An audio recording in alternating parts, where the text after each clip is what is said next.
So what's up wrestle fans, welcome to WrestleX bulletin. तो guys, welcome है आपका wrestling updates के एक और नए वीडियो में। और रोज की तरह बिना टाइम वेस्ट किए बढ़ते हैं अपनी पहली अपडेट की तरफ।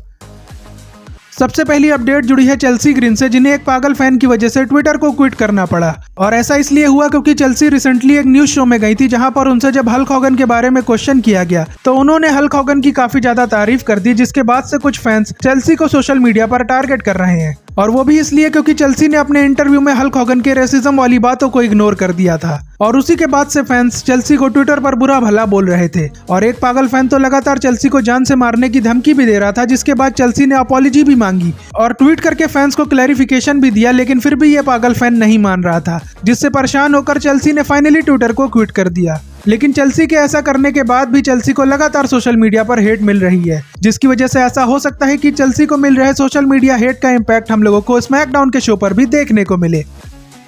नेक्स्ट अपडेट रिलेटेड है बेली से, जिन्हें समर स्लैम के मैच कार्ड में ना होने से काफी ज्यादा बुरा लगा है। और अपने इस दुख को उन्होंने स्मैकडाउन के बाद फैंस के सामने भी रखा, जिसमें उन्होंने बताया कि मैंने लायरा के साथ टैग टीम चैंपियनशिप को जीतने की कोशिश इसलिए की क्योंकि मैं चाहती थी कि हम दोनों समर स्लैम के मैच कार्ड में होते, बट ऐसा नहीं हो पाया। और अब लायरा तो समर स्लैम के मैच कार्ड में है, बट बेली नहीं है, जिससे बेली काफी ज्यादा फ्रस्ट्रेटेड है। और बेली की इन बातों से लग रहा है कि ये सब WWE के प्लान का हिस्सा है, क्योंकि बेली की बातों से लग रहा है कि उन्हें अपने गुड बिहेवियर की वजह से काफी ज्यादा नुकसान उठाना पड़ रहा है और अब वो इसे कंटिन्यू नहीं करना चाहती, जिसकी वजह से बेली लायरा और बेकी के मैच में इंटरफेयर कर सकती हैं। और हो सकता है कि वो लायरा को चैंपियनशिप ना जीतने दे, क्योंकि उन्होंने लायरा के बारे में केयर की थी, लेकिन लायरा उनके बारे में नहीं सोच रही है, जिसकी वजह से ये एक परफेक्ट मोमेंट बन सकता है बेली के हील टर्न के लिए। और ट्रिपल एच अगर बेली को लेकर जरा भी सीरियस होंगे तो वो इस मोमेंट को वेस्ट नहीं करेंगे, क्योंकि मेरे हिसाब से बेबी फेस बेली का रन यहाँ पर खत्म हो जाना चाहिए और वक्त आ गया है बेली के रोल मॉडल वाले गिमिक को फिर से वापस लाने का। तो देखते हैं कि ट्रिपल एच बेली के कैरेक्टर में ये चेंज समर स्लैम में करते हैं या फिर नहीं।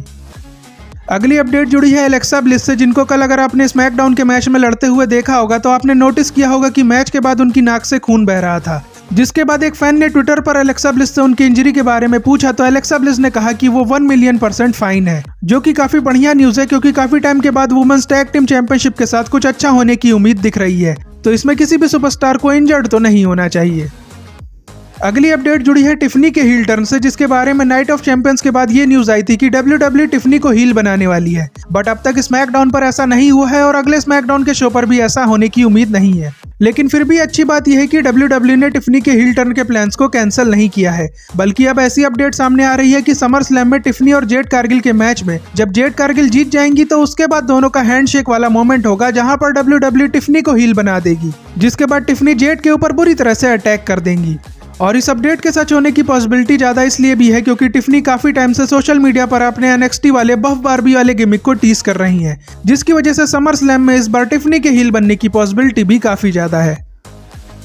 नेक्स्ट अपडेट जुड़ी है अगले हफ्ते होने वाले स्मैकडाउन के शो से, जो समर स्लैम का गो होम एडिशन होने वाला है, जिसके लिए WWE ने कई सारी चीजों को पहले से ही अनाउंस कर दिया है, जिसमें सबसे पहले डेमियन प्रिस्ट और एलिस्टर ब्लैक का मैच देखने को मिलने वाला है। जूलिया अपनी चैंपियनशिप को डिफेंड करने वाली है जेलिना वेगा के अगेंस्ट। जॉन सीना और कोडी रोड्स एक बार फिर से फेस टू फेस आने वाले हैं। जेड और टिफनी का भी सेगमेंट होने वाला है। इसके अलावा टैग टीम डिवीजन अपने TLC मैच को हाइप करेगा और सोलो सिकोवा और जेकब फाटू का फेस ऑफ फिर से हम लोगों को देखने के लिए मिल सकता है। और लॉस गार्जा यानी कि एंजल और बर्टो AAA प्रमोशन की टैग टीम चैंपियनशिप को स्मैकडाउन पर डिफेंड करने वाले हैं, वो भी ओपन चैलेंज में, जिसकी वजह से ऐसा हो सकता है कि AAA प्रमोशन से कोई टैग टीम स्मैकडाउन पर अपना डेब्यू भी कर ले, जिसकी वजह से ये कहना गलत नहीं होगा कि अगला स्मैकडाउन का शो काफी ज्यादा इंटरेस्टिंग होने वाला है। अगली अपडेट जुड़ी है रैंडी ऑर्टन के कैरेक्टर चेंज से, जिसके बारे में एक मेजर अपडेट सामने आई है, जिसके अकॉर्डिंग WWE समर स्लैम में रैंडी को हील बना सकती है। और ऐसा इसलिए क्योंकि इसका टीज हम लोगों को स्मैकडाउन पर रैंडी ऑर्टन की नई टी-शर्ट पर देखने को मिला था, जिसमें लिखा था RKO एवरीबॉडी, जो विलन रैंडी ऑर्टन की मर्च पर ज्यादा सूट करता है। इसी वजह से ये अपडेट सामने आ रही है कि रैंडी ऑर्टन समर स्लैम में लोगन पॉल और ड्रू मैकिंटायर से हारने के बाद जेली रोल के ऊपर अटैक करके अपने हील टर्न की शुरुआत करने वाले हैं। और हो सकता है कि रैंडी सिर्फ RKO से ही ना रुके, बल्कि वो जेली रोल को पंट किक मार मार के डिस्ट्रॉय ही कर दें, जिससे फैंस रैंडी ऑर्टन को काफी ज्यादा हेट करने लगेंगे, जो उनके हील रन की शुरुआत के लिए काफी बढ़िया रहेगा। बाकी इसके बारे में अभी ज्यादा बात करना सही नहीं होगा, क्योंकि पिछले कई PLEs से रैंडी के हील बनने के रूमर सामने आ रहे हैं, लेकिन रैंडी ऑर्टन का हील टर्न नहीं होता है, जिसकी वजह से फैंस काफी ज्यादा डिसअपॉइंटेड हो जाते हैं। बाकी ये तो हम लोगों को समर स्लैम में ही पता लगेगा कि इस बार रैंडी का हील टर्न हो पाता है या फिर नहीं। नेक्स्ट अपडेट जुड़ी है रोमन जे और ब्रॉन ब्रॉनसन रीड के टैग टीम मैच से, जिससे रिलेटेड एक अपडेट सामने आई है, जिसके अकॉर्डिंग पॉल हेमन अगले रॉ के शो में इस मैच में एक स्टिपुलेशन का प्रपोजल रोमन के सामने रख सकते हैं और ये स्टिपुलेशन होने वाली है नो डिस्क्वालिफिकेशन मैच। और हम लोग ये जानते हैं कि रोमन अभी अपने बेबी फेस वाले कैरेक्टर में है, तो वो इस स्टिपुलेशन की मंजूरी भी दे देंगे और यहीं पर रोमन और जे उसो से गलती हो जाएगी, क्योंकि ये पॉल हेमन का मास्टर प्लान हो सकता है, क्योंकि पहले भी ये रिपोर्ट सामने आ चुकी है कि सेथ रॉलिंस की फैक्शन में नया बंदा ऐड हो सकता है, जिसकी वजह से इस मैच के बीच में ऐसा हो सकता है कि पॉल हेमन किसी नए बंदे को ले आए जो रोमन और जे के ऊपर अटैक कर दे, जिसके बाद ब्रॉन और ब्रॉनसन रीड की टीम मैच जीत जाए और फिर रोमन के साथ इनकी फ्यूड आगे कंटिन्यू हो, जो कि काफी बढ़िया आइडिया हो सकता है, क्योंकि अगर सेथ इंजरी की वजह से समर स्लैम तक अपना रिटर्न नहीं कर पाते हैं तो WWE किसी नए बंदे को फैक्शन में ऐड करके इस स्टोरी को आगे ले जाने का प्लान डेफिनेटली कर सकती है, जिसकी वजह से इस मैच में स्टिपुलेशन ऐड होने के काफी ज्यादा चांसेस हैं।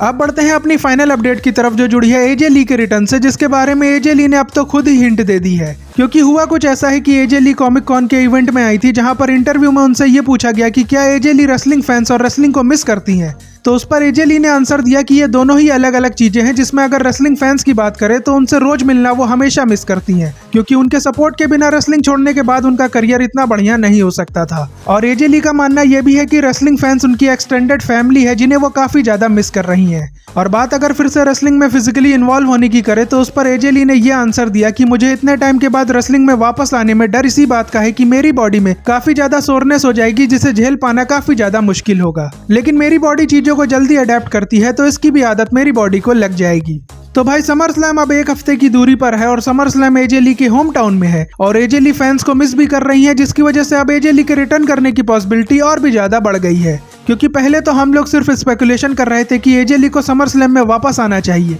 बट अब तो एजे ली की तरफ से ही हिंट आ गई है कि वो फैंस को मिस कर रही है, तो क्या पता 10 सालों के बाद एजे ली भी सीएम पंक की तरह अपने होम टाउन में WWE में रिटर्न कर ही ले, क्योंकि मेरे हिसाब से इससे बढ़िया मौका एजे ली को रिटर्न करने के लिए फिर नहीं मिलेगा। बाकी आप लोग कमेंट करके अपनी प्रेडिक्शन जरूर बताना कि क्या एजे ली समर स्लैम में अपना रिटर्न करेंगी या फिर नहीं। और इसी के साथ आज की रेसलिंग अपडेट्स यहीं पर एंड होती है, बट जाने से पहले आप चैनल को सब्सक्राइब जरूर कर लेना और वीडियो को लाइक शेयर करना मत भूलना। और अब आपसे मिलते हैं नेक्स्ट वीडियो में, तब तक के लिए good bye and see you soon.